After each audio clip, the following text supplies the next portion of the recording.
ಹಾಸನ ಜಿಲ್ಲೆಯ ಹಲವು ಭಾಗದಲ್ಲೂ ಅದರಲ್ಲೂ ಹಾಸನದ ಮಲೆನಾಡು ಭಾಗದಲ್ಲಿ ಬಹಳ ಮಳೆ ಆಗ್ತಾ ಇದೆ. ಸಕಲೇಶಪುರದಲ್ಲಿ ಯಥಾ ಪ್ರಕಾರವಾಗಿ ರೈಲ್ವೆ ಹಳಿ ಮೇಲೆ ಗುಡ್ಡ ಕುಸಿತ ಆಗಿದೆ.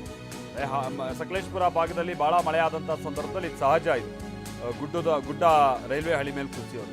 ಬಟ್ ಈ ಸಲ ಸ್ವಲ್ಪ ಜಾಸ್ತಿನೇ ಕುಸಿದ್ಬಿಟ್ಟಿದೆ ಅನ್ನುವಂಥದ್ದು ವಿಚಾರ. ಎಡಕುಮಾರಿ ಶಿರವಾಗಿಲು ರೈಲ್ವೆ ಹಳಿ ಬಳಿ ಘಟನೆ ನಡೆದಿದ್ದು, ಗುಡ್ಡ ಕುಸಿತದ ಸ್ಥಳದಲ್ಲಿ ಸದ್ಯ ತೆರವು ಕಾರ್ಯಾಚರಣೆ ನಡೀತಾ ಇದೆ. ಧಾರಾಕಾರ ಮಳೆಯ ನಡುವೆ ತೆರವು ಕಾರ್ಯಾಚರಣೆ ನಡೀತಾ ಇದೆ.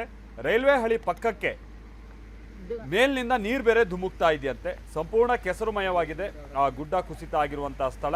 ಹಿಟಾಚಿ ಮುಖೇನವಾಗಿ ಮಣ್ಣು ತೆರವು ಮಾಡ್ತಾ ಇದ್ದಾರೆ ಕಾರ್ಮಿಕರು ಅಂತೇಳಿ ಗೊತ್ತಾಗಿದೆ. ರೈಲ್ವೆ ಹಳಿ ಮೇಲೆ ಅಪಾರ ಪ್ರಮಾಣದ ಕೆಸರು ನಿಂತಿತ್ತಂತೆ.